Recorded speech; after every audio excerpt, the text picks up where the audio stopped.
Today our topic is direct and inverse proportion. See, this is very important topic so that I am going to explain step by step so that it makes easy to understand. What is direct and inverse proportion? Direct and inverse proportion are mathematical concept used to describe the relationship between two quantities. दो quantities के बीच में ये relationship को describe करता है. तो direct proportion, यहां पर हमने दो क्वांटिटी लिया. सपोज कर लेते हैं we have two quantities X and Y. अब एक्स के इंक्रीज होने पर अगर वाई भी इंक्रीज होता है या एक्स के डिक्रीज होने पर वाई भी डिक्रीज होता है तो हम कह सकते हैं कि ये दोनों ही केस डायरेक्ट प्रोपोर्शन का केस है. तब हम बोलेंगे X and Y are in direct proportion. इसको ना हम एग्जाम्पल से समझते हैं.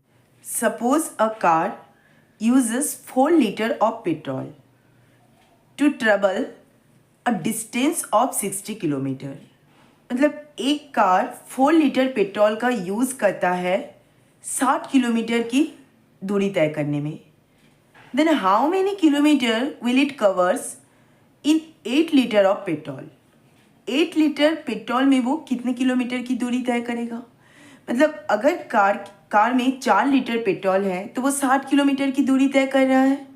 अगर कार में 8 लीटर पेट्रोल है तो ऑब्वियसली वो और ज़्यादा किलोमीटर की दूरी तय करेगा. मतलब एक क्वांटिटी के बढ़ने पर दूसरा क्वांटिटी भी बढ़ रहा है.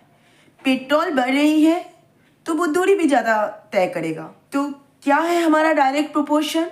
अभी हमने समझा है अगर x के बढ़ने पर y भी बढ़ता है या फिर x के डिक्रीज होने पर, x के कम होने पर y भी कम होता है तो ये डायरेक्ट प्रोपोर्शन का केस है.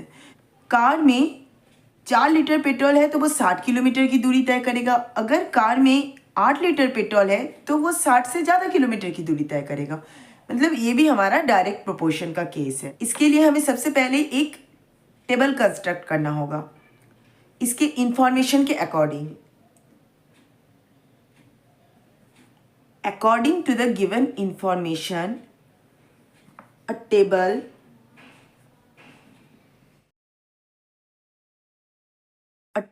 formed as, पहला क्या दिया हुआ है, a car uses 4 liter of petrol.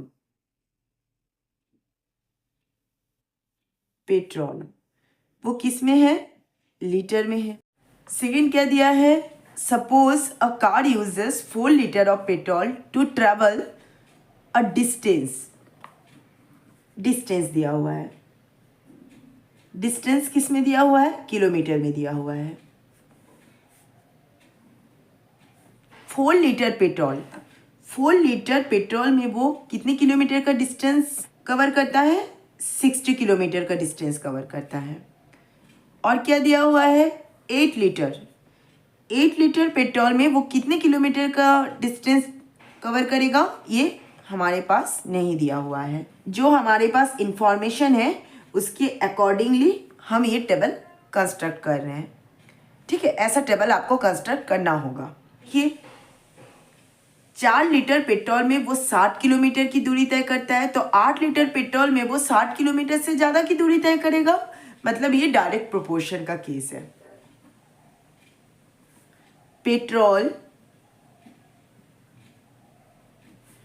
And distance, here petrol and distance are in direct proportion.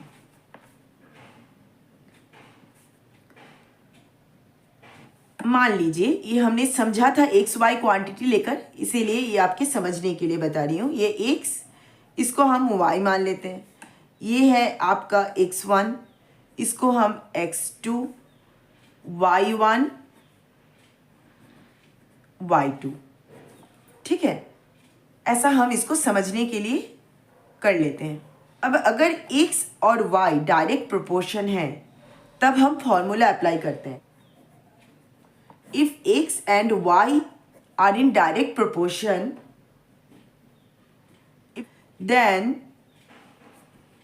x1 upon y1 is equal to x2 upon y2। ये फॉर्मूला हम apply करते हैं कब? जब हमारा डायरेक्ट प्रोपोर्शन का केस है। इसको हमने x ले लिया, इसको हमने y मान लिया, इसको आप x1 मानिएगा, ये x2, y1, y2। x1 is equal to 4, x2 is equal to 8, y1 is equal to 60, y2 क्या है? अननोन है, ये हमें फाइंड आउट करना है। हियर गिवन क्या हुआ है? x1 इज इक्वल टू हमारा क्या है? देखिए x1 is equal to 4, x2 is equal to 8, y1 is equal to 60। x1 is equal to 4, x2 is equal to 8, y1 is equal to 60 और y2 क्या है? हमें फाइंड आउट करनी है। तो हम इसी फॉर्मूला में रखेंगे। क्या था हमारा formula? If x and y are in direct proportion then x1 upon y1 is equal to x2 upon y2। ये हमारा फॉर्मूला है। अब इस फॉर्मूले में आप वैल्यू रखिए। x1 के प्लेस पर क्या रखेंगे? 4, y1 के प्लेस पर क्या रखेंगे? 60, x2 के प्लेस पर क्या रखेंगे? 8, y2 हमारा अननोन है। अब क्रॉस मल्टीप्लिकेशन करना है। 4 into y2 is equal to 8 into 60। हमने क्रॉस मल्टीप्लिकेशन किया तो y2 is equal to 8 into 60। ये 4 मल्टीप्लिकेशन में था, जब ये इक्वल के राइट हैंड साइड में आएगा तो ये डिवाइड में चला जाएगा। 4 2 जा 8, 6 इंटू 2 12 मीन्स 120 किलोमीटर। मतलब y2 इज इक्वल टू आपका क्या आया? y2 is equal to 120 kilometre आया। मतलब अगर वो 4 लीटर के पेट्रोल में, अगर कार 4 लीटर का पेट्रोल यूज करके 60 किलोमीटर की दूरी तय करता है तो वो 8 लीटर पेट्रोल का यूज कर 120 किलोमीटर की दूरी तय करेगा। मतलब x बढ़ रहा है तो y भी बढ़ रहा है। तो ये डायरेक्ट प्रोपोर्शन का केस हुआ। ठीक, अब इस टेबल को कैसे लिख सकते हैं? Therefore, table can be written as petrol था, डिस्टेंस था, है ना? पेट्रोल किस में था? लीटर में, डिस्टेंस किलोमीटर। 4 लीटर पेट्रोल में वो 60 किलोमीटर की दूरी तय करता था, तो 8 लीटर पेट्रोल में वो 120 किलोमीटर की दूरी तय करेगा। ये समझ में आ गया आपको? अब इतना मैंने बोला तो आपको समझ में आया। अब अगर मैं आपको बोलूं कि हमारे पास ये टेबल दिया हुआ है, आपको ये बताना है क्या ये जो डेटा देखकर क्या ये डायरेक्ट प्रोपोर्शन है? ये आप कैसे समझाएंगे कि ये जो टेबल है ये डायरेक्ट प्रोपोर्शन का टेबल है? सपोज कीजिए कि ये हमारे पास petrol distance,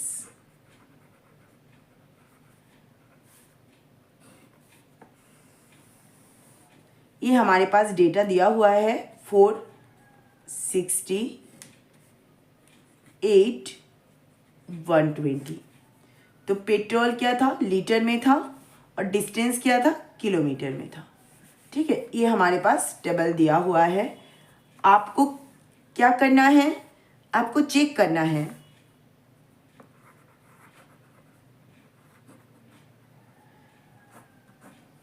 check if petrol and distance are in direct proportion.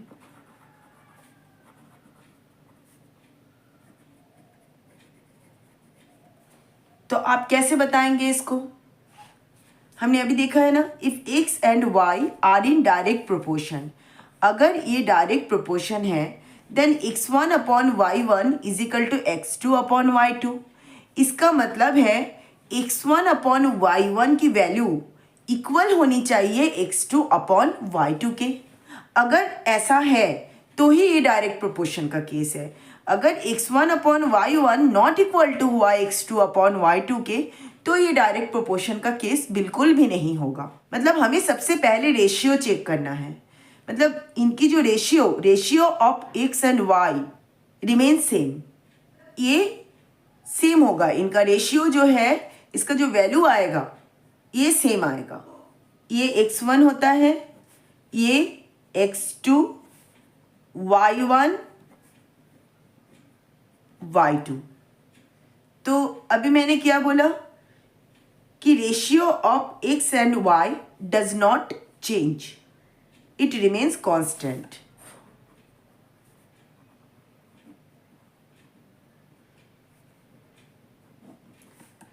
x and y can be calculated as, यहां पर x क्या है? पेट्रोल है, और y क्या है? डिस्टेंस है। x क्या है यहां पर? पेट्रोल, और y क्या है यहां पर? डिस्टेंस। ठीक है, मतलब ratio of petrol and distance can be calculated as, कैसे कैलकुलेट करेंगे हम? x1 upon y1। देखिए x1 का वैल्यू क्या है? 4, y1 का वैल्यू क्या है? 60। 2 2 जा 4, 2 3 जा 6, 30, 2 1 जा 2, 2 15 जा 30। तो क्या आया? 1 अपॉन 15 आया। x1, ratio of x1 and y1 is equal to 1 upon 50 आया। उसी तरह हमें रेशियो फाइंड आउट करना है x2 अपॉन y2। तो x2 upon y2 is equal to 8 upon 120। 2 4 जा 8, 2 6 जा 12, 0, 2 2 जा 4, 2 3 जा 6, 30, 2 15 जा 2 1 जा 2, 2 15 जा 30। तो ये भी आ गया हमारा 1 अपॉन 15। देखिए x1 अपॉन y1 भी 1 अपॉन 15 आया, x2 अपॉन y2 भी हमारा 1 अपॉन 15 आया। That is x1 upon y1 is equal to x2 upon y2 is equal to 1 upon 15 आया। दोनों का वैल्यू सेम आया, जिसको हम k लेट कर लेते हैं, कांस्टेंट लेट कर लेते हैं। तो आया same value, x1 upon y1 is equal to x2 upon y2। मतलब ये डायरेक्ट प्रोपोर्शन का केस है। अगर आपके पास डेटा दिया रहे और आपको चेक करने बोला जाए कि ये डायरेक्ट प्रोपोर्शन है, तो आपको रेशियो फाइंड आउट करनी पड़ेगी। x1 जितने भी डेटा रहेंगे, यहाँ x1 x2 मैंने 2 लेकर सॉल्व किया है, यहाँ पर x3 x4 और भी हो सकते थे। तो आपको उसी तरह फाइंड आउट करना है, x1 upon y1, x2 upon y2, x3 upon y3। अगर सबके वैल्यू सेम आते हैं तो ये डायरेक्ट प्रोपोर्शन का केस है। इसमें से अगर किसी भी एक का वैल्यू सेम नहीं आता तो ये डायरेक्ट प्रोपोर्शन का केस नहीं होगा। अभी तक अगर हमें ये क्वेश्चन समझ में आया तो आपको ये समझ में आ गया होगा, conclusion, the ratio of x and y does not change, it remains constant when x and y are in direct proportion.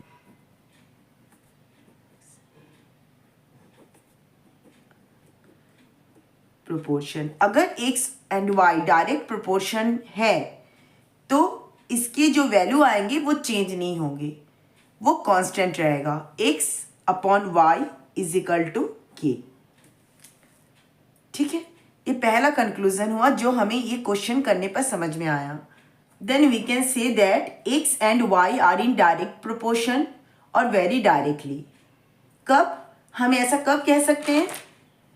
जब हमारा x अपॉन y मतलब ratio of x and y is equal to k आए, मतलब constant आए, या फिर आप समझ लो इस तरह की सेम वैल्यू आनी चाहिए, तभी हम बोल सकते हैं x and y are in direct proportion. अगर ये वैल्यू सेम नहीं आते, x1 upon y1 not equal to होता x2 अपॉन y2 के, ये वैल्यू सेम नहीं आते, तो ये डायरेक्ट प्रोपोर्शन का केस नहीं होता. कैन बी रिटन एज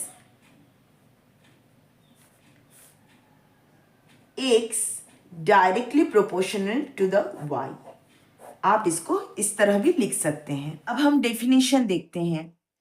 अब तक हमें समझ में आ गया कि डायरेक्ट प्रोपोर्शन क्या है, कि डायरेक्ट प्रोपोर्शन में हमने दो क्वांटिटी लिया, एक के इंक्रीज होने पर दूसरा भी इंक्रीज होता है और एक के डिक्रीज होने पर दूसरा भी डिक्रीज होता है, और ये दोनों केस में ही हमारा डायरेक्ट एक्स और वाई जो है, जो हमने क्वांटिटीज लिए थे, वो डायरेक्ट प्रोपोर्शन होगा. तो डायरेक्ट प्रोपोर्शन का डेफिनेशन क्या है, जो हमने समझा वही हम लिख रहे हैं. Two quantities X and Y are said to be the direct proportion if they increase or decrease together. x के इंक्रीज होने पर y भी इंक्रीज होता है और x के डिक्रीज होने पर y भी डिक्रीज होता है, तब हम बोल सकते हैं कि x and y are in direct proportion. In such way, ratio of their corresponding value remain constant. Ratio of their corresponding value remain constant. मतलब इनके जो रेशियो है वो हमारे कांस्टेंट होना चाहिए. इसको अभी अभी हमने एग्जाम्पल के साथ समझा. x upon Y is equal to k. हर k is any positive number if x and y are in direct proportion. अगर x और y डायरेक्ट प्रोपोर्शन है, when x and y are in direct proportion we can write. हम कौन सा formula apply करते हैं? अगर x और y हमारा डायरेक्ट प्रोपोर्शन है, हमें पता है, तो हम कौन सा फॉर्मूला अप्लाई करेंगे? उनके रेशियो फाइंड आउट करेंगे. x1 upon y1 equal to होना चाहिए x2 अपॉन y2 के. Where y1, y2 are the values of y corresponding to the values of x1, x2 of x respectively. ये आपका definition हुआ. अगर अब तक आपको समझ में आ गया कि एक्सप्लेनेशन अगर आपको समझ में आ गई, तो ये डेफिनेशन भी बहुत इजी है. If two cardboard boxes occupy 500 cubic centimeter space, then how much space is required to keep 200 such boxes? Means दो बॉक्स हैं जो 500 क्यूबिक सेंटीमीटर स्पेस को ऑक्यूपाई कर रहा है. तो 200 इसी तरह के बॉक्स को रखने के लिए ऑब्वियसली हमें 500 क्यूबिक सेंटीमीटर से ज्यादा स्पेस की रिक्वायरमेंट है. अगर दो बॉक्सेस को रखने के लिए 500 क्यूबिक सेंटीमीटर स्पेस की जरूरत है, तो 200 बॉक्सेस को रखने के लिए 500 क्यूबिक सेंटीमीटर से ज्यादा स्पेस की रिक्वायरमेंट रहेगी. मतलब एक क्वांटिटी बढ़ रहा है तो दूसरा भी बढ़ रहा है. तो यही है ना हमारा डायरेक्ट प्रोपोर्शन का डेफिनेशन, कि एक बढ़ने से अगर दूसरा भी बढ़ता है या एक क्वांटिटी के घटने से दूसरा भी घट जाता है, तो वो हमारा डायरेक्ट प्रोपोर्शन होता है. मतलब ये डायरेक्ट प्रोपोर्शन का केस है. As the number of boxes increases, the space required to keep them also increases.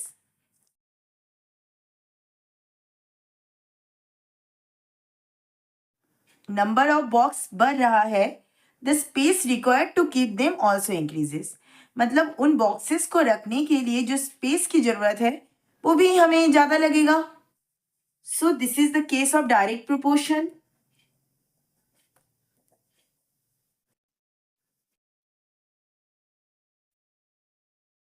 यहां तक तो हमें समझ में आ गया. अब हमें क्या करना है? अब हमें एक टेबल कंस्ट्रक्ट करना है. According to the information, a table can be formed as.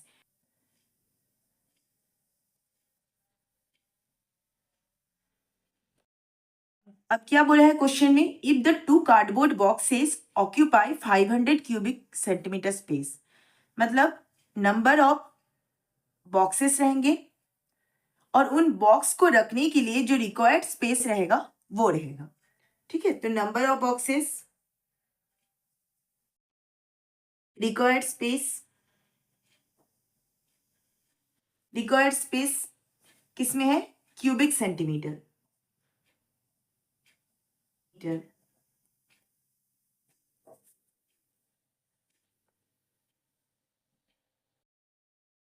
तो नंबर ऑफ बॉक्सेस क्या दिया हुआ है? If two cardboard boxes occupy 500 cubic centimetre space. मतलब नंबर ऑफ बॉक्सेस कितना है? 2 है. वो कितना स्पेस ऑक्यूपाई कर रहा है? 500 क्यूबिक सेंटीमीटर स्पेस ऑक्यूपाई कर रहा है. और क्या दिया है डेटा हमारे पास, then how much space is required, space हमारे पास दिया हुआ नहीं है, ये हमें फाइंड आउट करना है, टू कीप 200 सच बॉक्सेस, मतलब कितने बॉक्सेस है, 200 बॉक्सेस है, वो कितनी स्पेस ऑक्युपाई करेगा वो हमारे पास दिया हुआ नहीं है, ये हमें फाइंड आउट करना है। अब इसको हम लोग किस तरह लेते हैं, ये x मान लेते हैं, ये y होता है, इसको हम क्या मानते हैं, x1, अभी जैसा हमने समझा था डायरेक्ट प्रोपोर्शन के डेफिनेशन से, इसको हम क्या मानते हैं, x2, y1, और इसको हम मान लेते हैं y2। Let y2 be the required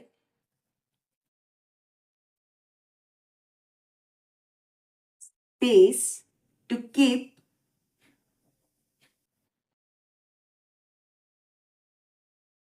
200 boxes.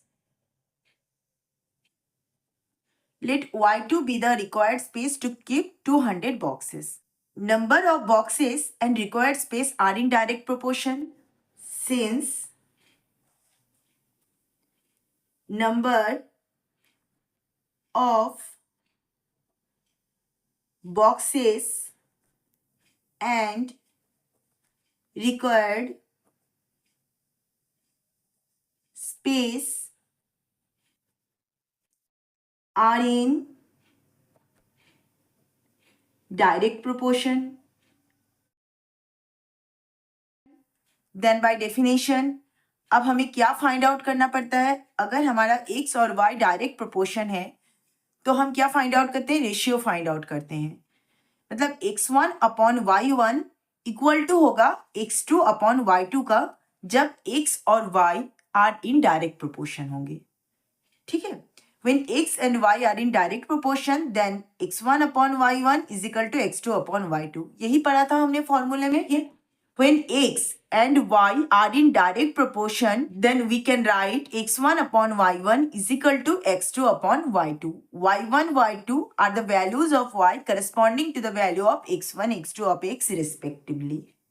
Condition क्या है, जब हमारा x और y जो है वो डायरेक्ट प्रोपोर्शन है, तो ये भी हमारा डायरेक्ट प्रोपोर्शन का केस है। Number of boxes and required space are in direct proportion, therefore x1 upon y1 is equal to x2 upon y2, हम लिख सकते हैं x1 क्या है हमारा 2 है, दिस इंप्लाइज दैट 2, y1 क्या है 500,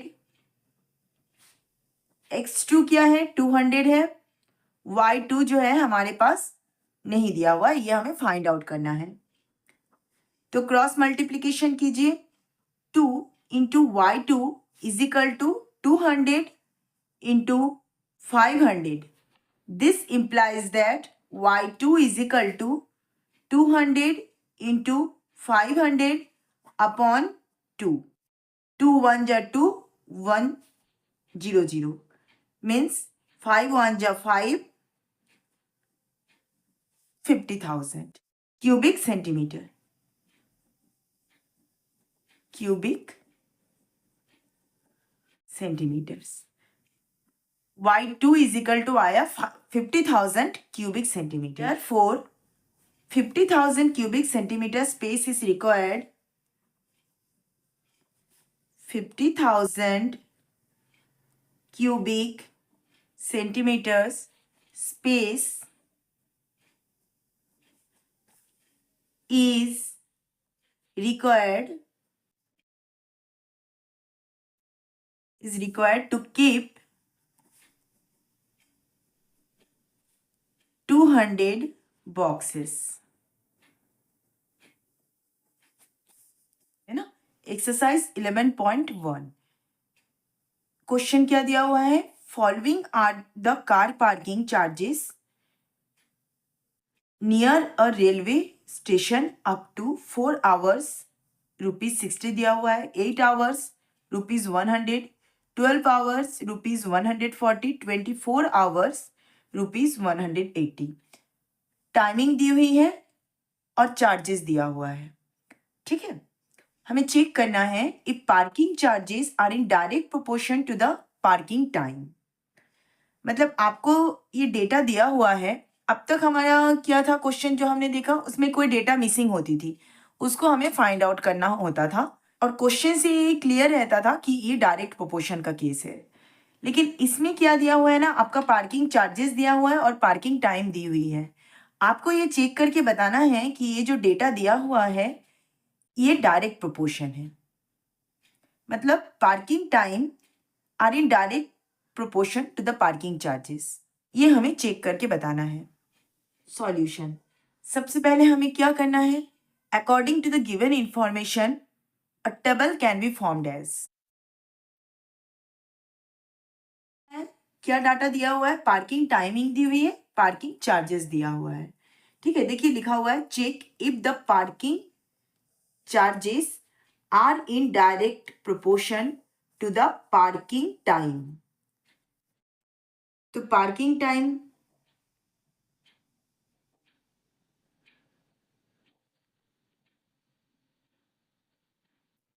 पार्किंग चार्जेस, पार्किंग टाइम किस में दिया हुआ है, आवर्स में, पार्किंग चार्जेस किस में दिया हुआ है, रुपीज में। तो जब पार्किंग टाइम 4 आवर्स है तो पार्किंग चार्जेस क्या है 60, 8 आवर्स के लिए कितना है 100, 12 आवर्स के लिए क्या है 140, 24 आवर्स के लिए 180 चार्जेस है।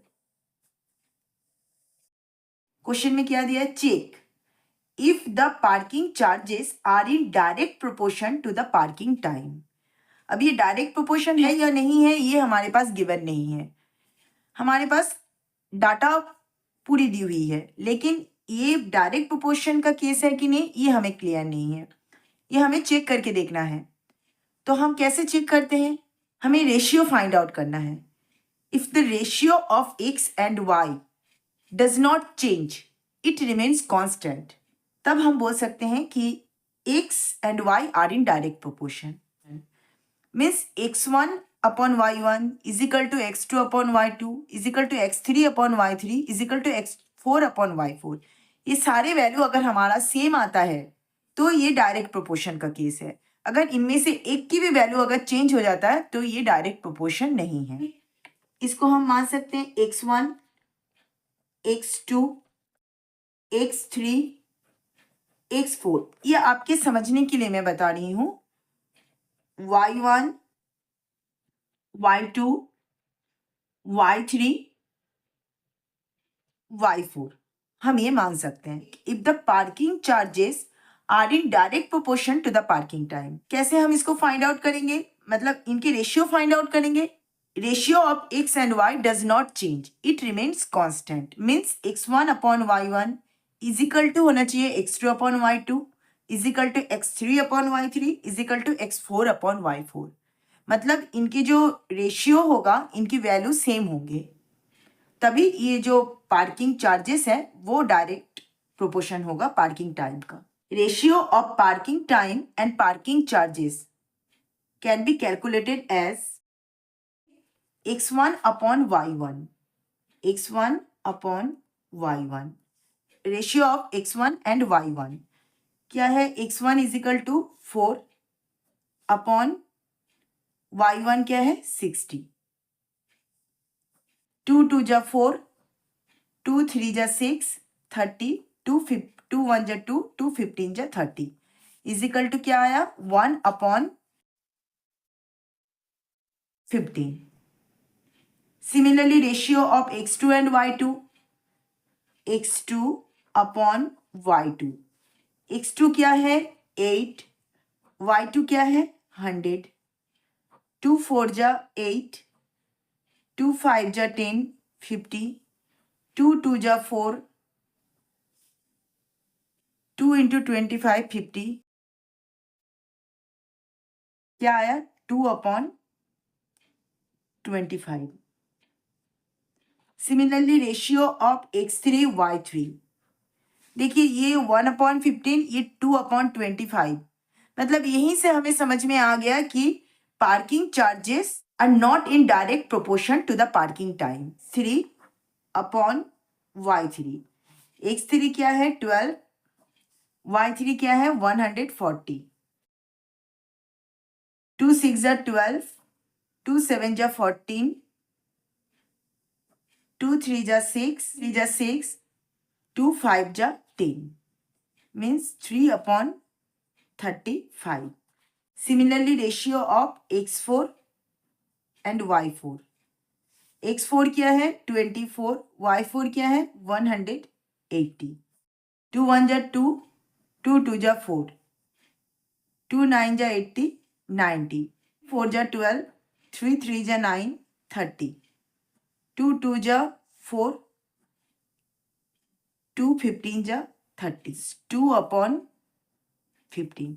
देखिए x1/y1 is equal to 1/15, x2/y2 2/25, x3/y3 3/35, x4/y4 2/50। किसी के भी वैल्यू हमारा सेम नहीं आया। जब ये वैल्यू सेम नहीं आते हैं तो मतलब ये डायरेक्ट प्रोपोर्शन का केस नहीं है। तो हम बोल सकते हैं कि parking charges are not in direct proportion to the parking time, क्योंकि ये वैल्यू जो है हमारे सेम नहीं आए। Ratio of parking time and parking charges are not same, therefore we can say that parking charges are not in direct proportion to the parking time.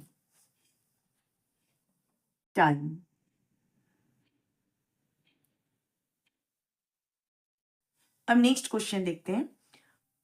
A mixture of paint is prepared by mixing 1 part of red pigment with 8 part of base. In the following table, find the part of base that need to be added. ये table जो है ये given है। इसमें क्या दिया है, part of red pigments दिया हुआ है 1 4 7 12 एंड 20, और एक डेटा जो है वो गिवन भी है कि 1 पार्ट ऑफ रेड पिगमेंट के लिए बेस की रिक्वायरमेंट कितनी है 8, तो 4 पार्ट ऑफ रेड पिगमेंट के लिए 8 से ज्यादा बेस की जरूरत है, 7 के लिए उससे भी ज्यादा, 12 के लिए उससे भी ज्यादा, 20 के लिए उससे भी ज्यादा बेस की रिक्वायरमेंट है। जैसे जैसे रेड पिगमेंट बढ़ेगा वैसे वैसे पार्ट ऑफ बेस भी बढ़ेंगे, मतलब एक क्वांटिटी बढ़ रहा है तो दूसरा भी बढ़ रहा है। पार्ट ऑफ रेड पिगमेंट बढ़ेंगे तो पार्ट ऑफ बेस भी बढ़ेगा, मतलब ये क्या है डायरेक्ट प्रोपोर्शन का केस है। A mixture of paint is prepared by mixing 1 part of red pigment with 8 part of base. Then more part of red pigment, base will be more. ज्यादा part of red pigment के लिए हमें ज्यादा base की जरूरत है। तो इसको कैसे सॉल्व करेंगे? Here the information is given in the form of table. हुआ है पार्ट ऑफ रेड पिगमेंट दिया हुआ है, parts of red pigment,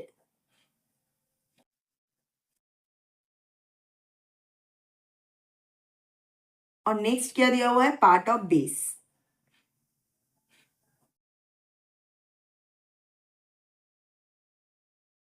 part of red pigment जब 1 है तो हमें कितनी बेस की रिक्वायरमेंट थी 8, 4 7 12 20, और इसकी बेस जो है वो मिसिंग है, ये हमें फाइंड आउट करना होगा। ये टेबल हमारा दिया हुआ है। अब और क्या क्वेश्चन में दिया हुआ है, a mixture of paint is prepared by mixing 1 part of red pigment with 8 part of base, then more part of red pigment base will be more. ये हमारा क्वेश्चन से क्लियर है। एक क्वांटिटी बढ़ने पर दूसरा क्वांटिटी भी बढ़ रहा है। जैसे जैसे रेड पिगमेंट बढ़ेगा तो पार्ट ऑफ बेस भी बढ़ेंगे। As the part of red pigment increases,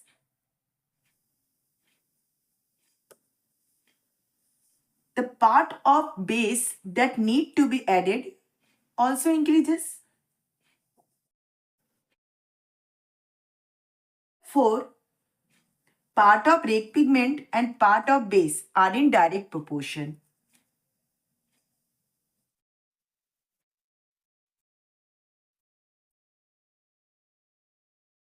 जब पार्ट ऑफ रेड पिगमेंट और part of base direct proportion है, ये हमें समझ में आ गया, तो अब आगे इसको कैसे फाइंड आउट करेंगे? तो हम इसका रेशियो फाइंड आउट करेंगे, मतलब x1 upon y1 is equal to x2 upon y2, क्योंकि ये डाटा हमारा गिवन है। 1 पार्ट ऑफ रेड पिगमेंट के लिए हमारा 8 पार्ट ऑफ बेस दिया हुआ है, बस ये डाटा हमारा गिवन है, बाकी डाटा हमारा गिवन नहीं है, उसको हमें फाइंड आउट करना है। ठीक है, तो इसको हम लोग कैसे मानते हैं? x1, x2, x3, x4, x5, ये y1, y2, y3, y4, y5. Let y2, y3, y4 and y5 are the part of base that need to be added. Since part of red pigment and part of base are in direct proportion, then by direct proportion, by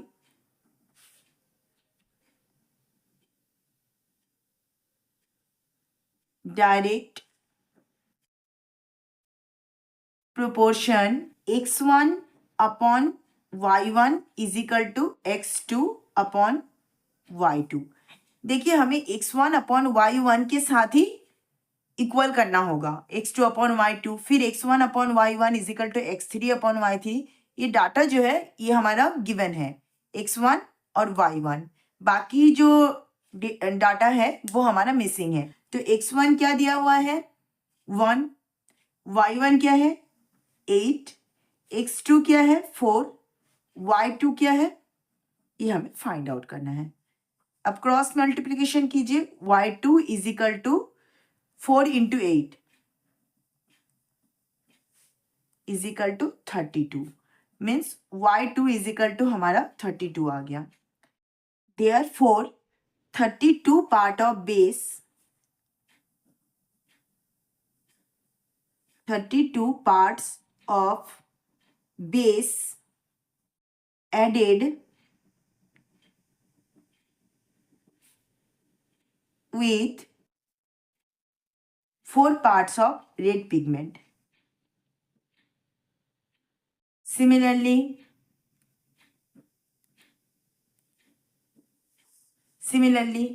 x1 upon y1 is equal to x3 upon y3. x1 upon y1 is equal to x3 upon y3. x1 क्या है? 1.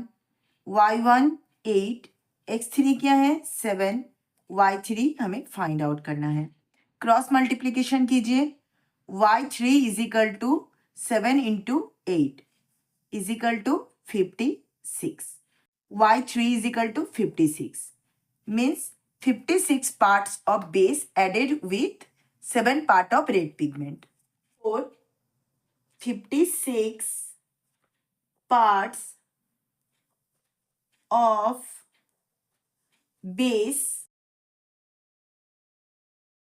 added with 56 part of base added with 7 part of red pigments.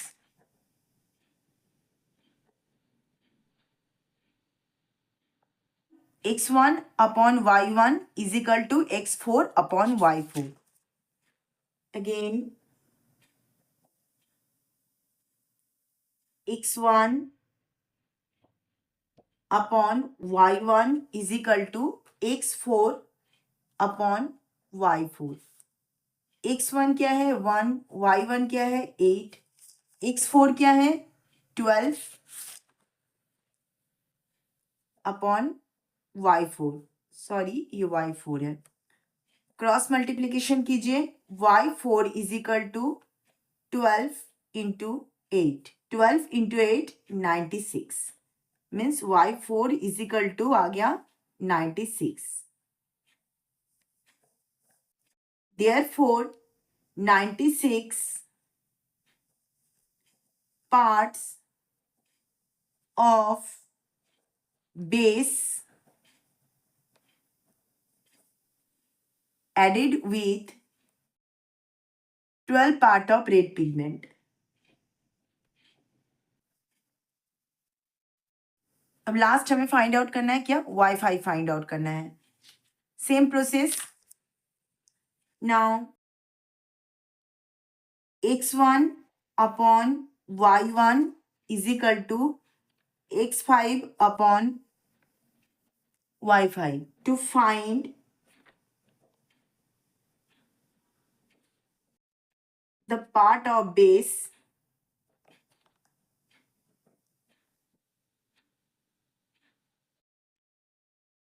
y5. x1 हमारा क्या दिया है 1, y1 8, x5 क्या दिया हुआ है 20, y5. अब क्रॉस मल्टीप्लीकेशन कीजिए. y5 is equal to 20 into 8 means 160. Therefore 160 part of base added with 12 part of red pigment. Therefore table can be written as part of red pigment, parts of red pigment,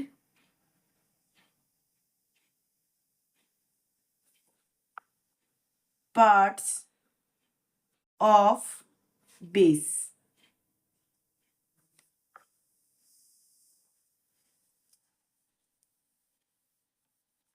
हमें सारे data मिल गए हैं. Part of red pigment 1 था तो part of base 8. जब part of red pigment 4 था तो हमारा पार्ट ऑफ बेस कितना आया y2 is equal to 32 is equal to 32. जब पार्ट ऑफ रेड पिगमेंट 7 था तो पार्ट ऑफ बेस कितना आया 56. जब 7 था पार्ट ऑफ रेड पिगमेंट तो पार्ट ऑफ बेस कितना आया 56. 7 56. जब पार्ट ऑफ रेड पिगमेंट 12 था तो पार्ट ऑफ बेस कितना आया 96. To find parts of base y4 कितना आया y4 96. जब पार्ट ऑफ रेड पिगमेंट 20 था तो पार्ट ऑफ बेस कितना आया 160.